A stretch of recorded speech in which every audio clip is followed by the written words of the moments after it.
Welcome to the course introduction to computers. आज हम computer networks के बारे में डिस्कस करेंगे कि कंप्यूटर नेटवर्क्स की हमें ज़रूरत क्यों है, कंप्यूटर नेटवर्क्स यूज़ करने से हमें क्या बेनिफिट होता है। तो फर्स्ट ऑफ़ ऑल हम ये देखते हैं कि कंप्यूटर नेटवर्क्स की डेफिनेशन क्या है, कि हम ये जो टर्म है कंप्यूटर नेटवर्क्स इसको कैसे डिफ़ाइन कर सकते हैं। तो कंप्यूटर नेटवर्क्स के अंदर हमारे पास कलेक्शन ऑफ कंप्यूटर्स हैं और इनको जब हमने कनेक्ट करना है तो कुछ डिवाइसेस के थ्रू हम इनको कनेक्शन प्रोवाइड करेंगे। तो कंप्यूटर को जो आपस में कनेक्ट करना है यूजिंग डिफरेंट डिवाइसेस, इसको हम कंप्यूटर नेटवर्क कहते हैं। अब ये जो नेटवर्क कनेक्शन बनाने के लिए हमें कौन कौन सी डिवाइसेस चाहिए या क्या क्या और चीज़ें हमें चाहिए, तो इसके अंदर हमारे पास एक ये है कि हमें कम्युनिकेशन डिवाइसेस चाहिए होती हैं जो हमारी कम्युनिकेशन को अनेबल करती हैं। फिर हमने कम्युनिकेशन करने के लिए कोई ना कोई पाथ प्रोवाइड करना होता है। तो वो जो पाथ है जिसके थ्रू हम कम्युनिकेशन करते हैं, इनको हम कम्युनिकेशन चैनल्स कहते हैं। तो कम्युनिकेशन चैनल्स प्लस जो हमारी कम्युनिकेशन डिवाइसेस हैं, ये मिल के हमारे पास जो है वो कंप्यूटर नेटवर्क बनाती हैं। कि कंप्यूटर नेटवर्क्स के अंदर हम कहेंगे कि हमारे पास कंप्यूटर्स हैं, इनके साथ साथ हमारे पास जो है वो कम्युनिकेशन डिवाइसेस हैं, और इन डिवाइसेस ने जब कम्युनिकेट करना है तो वो थ्रू कम्युनिकेशन चैनल्स करना है। तो ये तीन चीज़ों का जो कम्बिनेशन होगा that will be called computer networks. अब इससे हमें बेनिफिट क्या होता है, कि क्या नीड है कि हमने कंप्यूटर नेटवर्क डिज़ाइन करना है। तो the purpose of the computer network is to share information, और इसके थ्रू हमने अपने रिसोर्सेज को भी शेयर कर सकते हैं। तो दो इसके बेसिक या बुनियादी पर्पज़ या कोर पर्पज़ हैं कि हमने या तो इन्फॉर्मेशन को शेयर करना है या हमने अपने रिसोर्सेज को शेयर करना है। अब रिसोर्सेज शेयरिंग से क्या मुराद है कि अगर हमारे पास कोई प्रिंटर है, हम उसको नेटवर्क के ऊपर अटैच कर लेंगे। कि अगर फॉर एग्जांपल 10 यूज़र हैं, उनके पास एक ही प्रिंटर है, तो एक प्रिंटर को यूज़ करते हुए अपना काम कर सकें।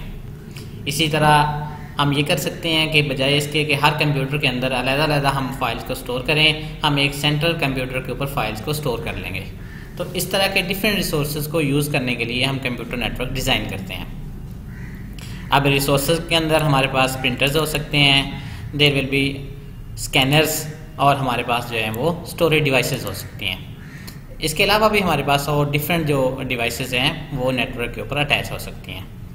अब ये जो कंप्यूटर नेटवर्क के अंदर हमने कम्युनिकेशन डिवाइसेस प्लस कंप्यूटर को जो आपस में इनका नेटवर्क बनाना है, तो इसके लिए हम जो है वो कम्युनिकेशन डिवाइसेस और कम्युनिकेशन मीडिया जो है, या जिसको हम ट्रांसमिशन मीडिया कहते हैं, इसको हम यूज़ करेंगे। तो कंप्यूटर नेटवर्क के अंदर हमारे पास जो है वो कंप्यूटर्स होंगे, इसके अलावा हमारे पास और कंप्यूटेशन डिवाइसेस भी हो सकती हैं, प्लस हमारे पास जो है वो कम्युनिकेशन डिवाइसेस होंगी और ट्रांसमिशन मीडिया होगा। ट्रांसमिशन मीडिया से ये मुराद है कि जिसके थ्रू हम अपने एक कंप्यूटर से दूसरे कंप्यूटर को सिग्नल्स भेजेंगे। तो इसके अंदर हमारे पास वायर्ड मीडिया भी हो सकता है और वायरलेस मीडिया भी हो सकता है। अब ये जो एग्जांपल्स हैं ट्रांसमिशन मीडिया की, इसमें हम केबल्स को भी यूज़ कर लेंगे और हम अपने जो वायरलेस या वाईफाई है इसको भी इस्तेमाल कर सकते हैं। अब ये जो हमने कनेक्टेड कंप्यूटर हैं या डिवाइसेस हैं, ये कहाँ कहाँ पे हो सकती हैं, मेन जियोग्राफिकली इनकी पोजीशन क्या हो सकती है। तो ये एक रूम के अंदर भी हो सकते हैं, इसके अलावा विद इन अ बिल्डिंग हो सकते हैं, या ये भी हो सकता है कि डिफरेंट जो लोकेशंस हैं उनके ऊपर हमारे कंप्यूटर्स हों, उन सबको जो है हम आपस के अंदर अटैच कर लें। अब इसकी जो जनरल एग्जांपल है, ये हमारे पास इंटरनेट है कि जिसके अंदर हमारे कंप्यूटर जो हैं वो रिमोटली कनेक्ट होते हैं। कि फॉर एग्जांपल एक कंप्यूटर हमारा जो है वो एक सिटी के अंदर है, दूसरा कहीं भी हो सकता है, for example that can be in USA, UK। तो रिमोटली जो है इनके हम कनेक्शन बना सकते हैं। अब ये जो कंप्यूटर नेटवर्क है ये हमारे पास सिंपल भी हो सकते हैं और ऐसे भी हो सकते हैं जिनके अंदर बहुत सारा जो हम कंप्यूटर है इनको अटैच कर लें, जैसे कि इंटरनेट के साथ बहुत सारे कंप्यूटर्स अटैच होते हैं। अब ये हमारे पास इसकी एक जनरल डेफिनेशन आ गई है कि कंप्यूटर नेटवर्क्स के अंदर हमारे पास कंप्यूटेशन डिवाइसेस होंगी प्लस कम्युनिकेशन डिवाइसेस होंगी, और इनको जो आपस में कनेक्शन प्रोवाइड करेंगी वो हमारे पास कम्युनिकेशन चैनल्स या कम्युनिकेशन मीडिया होगा। अब इसकी अगर हम एग्जांपल लें तो हम कहते हैं इंटरनेट जो है इसकी वाइडली नोन एग्जांपल्स है कि इंटरनेट जो है पूरी दुनिया के अंदर इस्तेमाल हो रहा है, और इंटरनेट के अंदर हमारे जो डिफरेंट कंप्यूटर्स हैं या हमारे कंप्यूटेशन डिवाइसेस हैं, जैसे हमारे सेल फोन हैं, लैपटॉप्स हैं, ये सारे आपस के अंदर कनेक्टेड हैं। इसके बाद हमारे पास आता है कि ये जो कंप्यूटर नेटवर्क्स हैं इनके हमारे पास यूज़ कौन कौन से हैं, कि कहाँ कहाँ इसको हम यूज़ करते हैं या किस पर्पज़ के लिए इसको हम यूज़ करेंगे।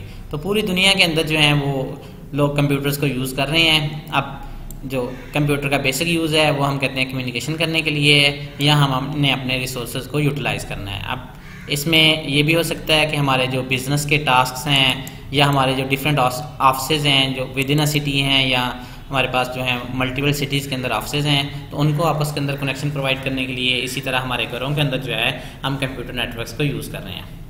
तो इसके हमारे पास जो है बहुत सारे बेनिफिट्स हैं कि पूरी दुनिया जो है वो ग्लोबल वर्ल्ड बन गई है कि आप दुनिया में जिससे चाहें आप कम्युनिकेट कर सकते हैं अगर आपके पास कम्युनिकेशन डिवाइसेस हैं, और जो सेकेंड हैंड पे पर्सन है उसके पास भी अगर कम्युनिकेशन डिवाइसेस हैं तो आपस में कम्युनिकेशन हो सकती है, या हमारा जो डाटा है वो शेयरिंग हो सकती है।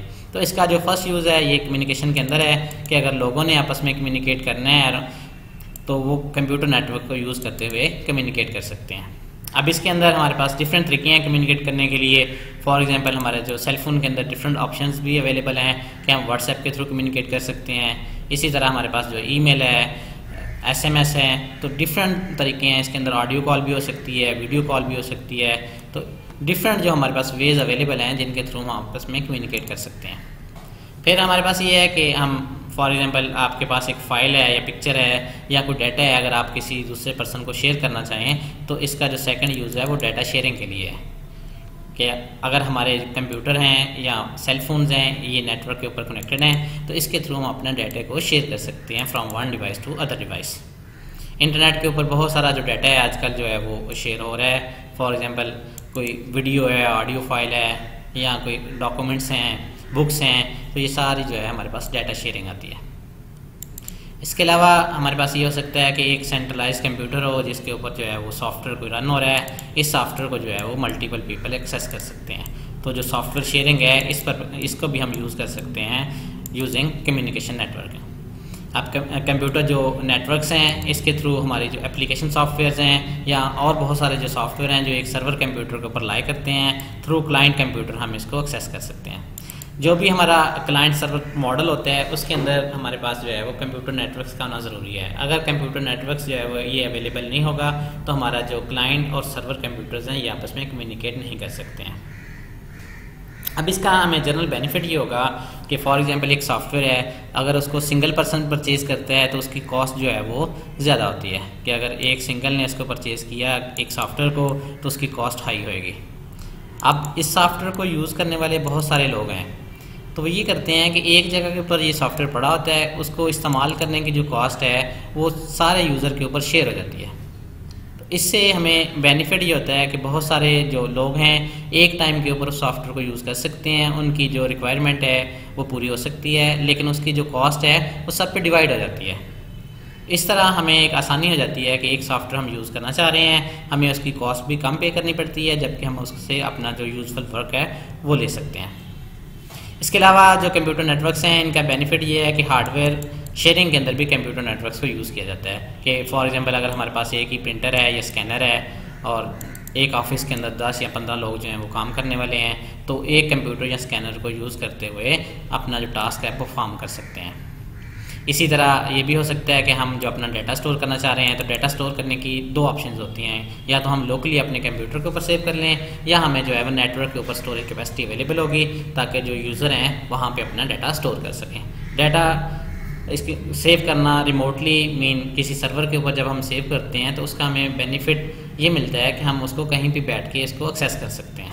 तो ये इसका इन जनरल है कि एक हमारे पास प्रिंटर है वो नेटवर्क के ऊपर जब उसको अटैच करते हैं तो मल्टीपल लोग जो हैं उसको एक टाइम के ऊपर एक्सेस कर सकते हैं। इससे हमारी जो कॉस्ट है ये कम हो जाती है कि जनरली अगर हर कंप्यूटर के साथ एक प्रिंटर अटैच करें तो उसकी कॉस्ट हाई होती है। इस केस के अंदर हमारी जो कॉस्ट है वो मिनिमाइज़ हो जाती है, जबकि उसका जो बेनिफिट है वो हम ज़्यादा ले सकते हैं।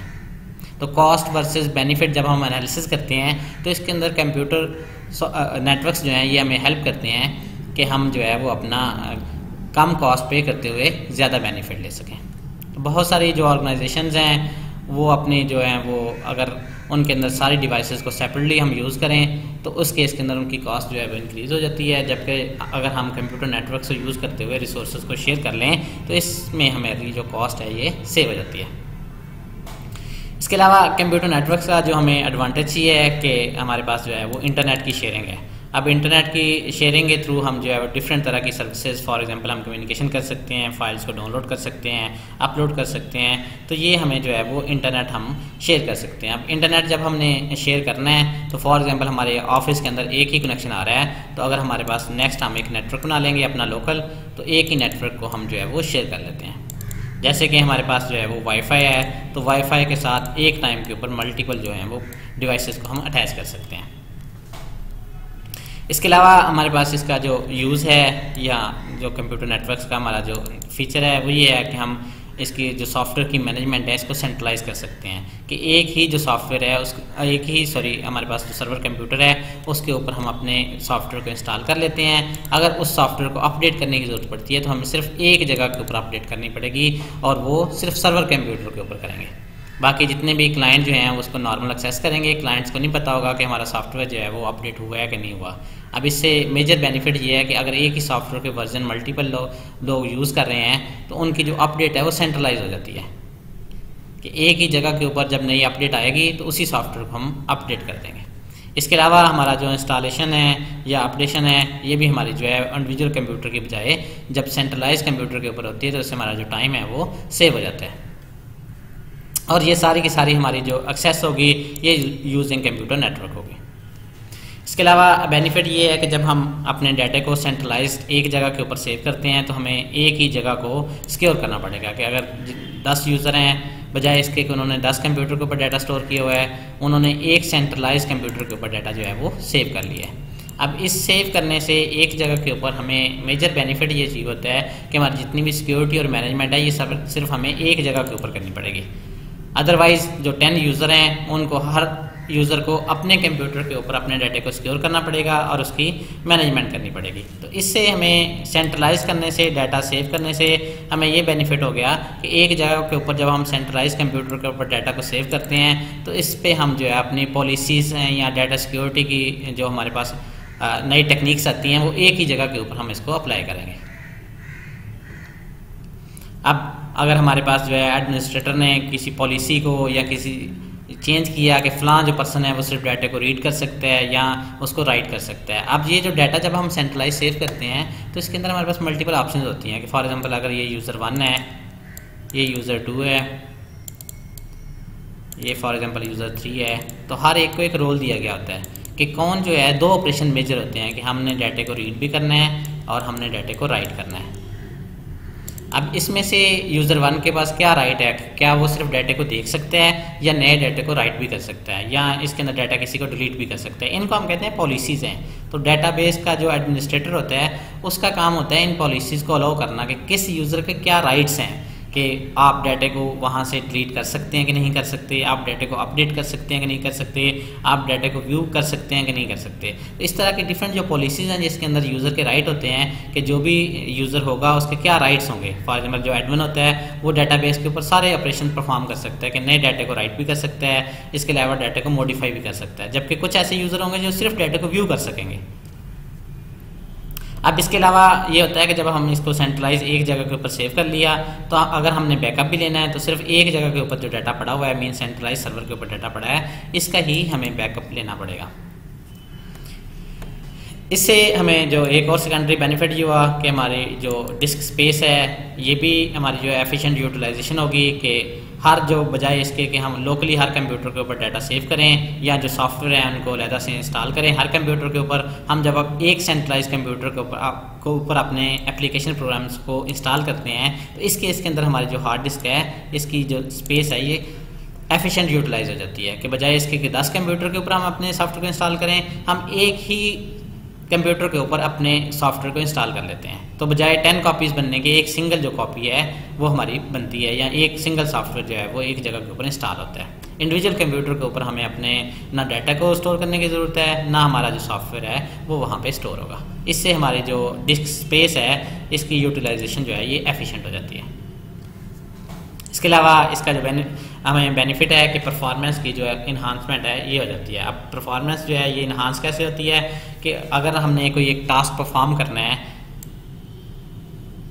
इस टास्क को जो है हम कंप्यूटर नेटवर्क से थ्रू डिस्ट्रीब्यूट कर सकते हैं कि फॉर एग्जांपल ये अगर हमने एक कंप्यूटर का टास्क रन करें तो इसमें जो है वो 10 मिनट लेता है या 15 मिनट लेता है। अब जब हम इसी टास्क को 5 कंप्यूटर के ऊपर रन करेंगे तो टोटल जो हमारा टाइम है वो रिड्यूस हो जाएगा टू 2 मिनट। अब कंप्यूटर जो हमारे पास नेटवर्क्स हैं इनके थ्रू बेनिफिट ये चीज़ हुआ कि जो 10 मिनट वाला काम था उसको हमने डिवाइड कर दिया। जब फॉर एग्जांपल एक ही आदमी है, पर्सन है, उसने को काम करना है तो वो एक काम को करने के लिए 10 घंटे लेता है। जब 5 लोग इसको काम करेंगे तो वो 2 घंटे के अंदर टास्क जो है वो कंप्लीट हो जाएगा। इसी तरह कंप्यूटर के ऊपर अगर हम एक सिंगल कंप्यूटर के ऊपर अपना टास्क परफॉर्म करेंगे इस केस के अंदर वो 10 मिनट लेगा।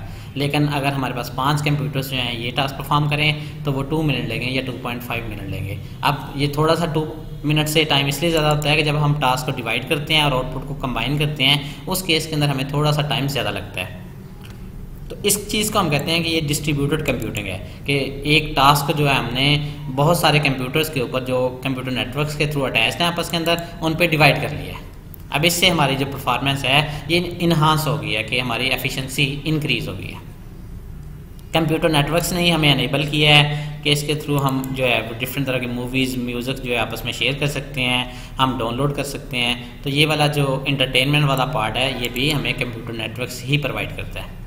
इसी तरह अगर हमारी कोई फाइल्स वगैरह हैं उनको हमने रिमोटली सेव किया हुआ है, फॉर एग्जांपल जैसे यूट्यूब पे वीडियो है उसको हम जो है जहाँ चाहें वहाँ बैठ के इसको देख सकते हैं। अगर मैं चाहूँ तो अपने मोबाइल फ़ोन पे भी देख सकता हूँ, लैपटॉप के ऊपर भी बैठ देख सकता हूँ। इसी तरह अगर हमने किसी सर्वर के ऊपर अपना डाटा को स्टोर किया हुआ है तो जब चाहें जिस जगह पर चाहें वहाँ पर हम उसको एक्सेस कर सकते हैं। तो एनीवेयर इन द वर्ल्ड जो है हम उसकी एक्सेस कर सकते हैं और हमारा जो डाटा है उसको हम रीड भी कर सकते हैं और न्यू डाटा जो है इसको हम राइट भी कर सकते हैं।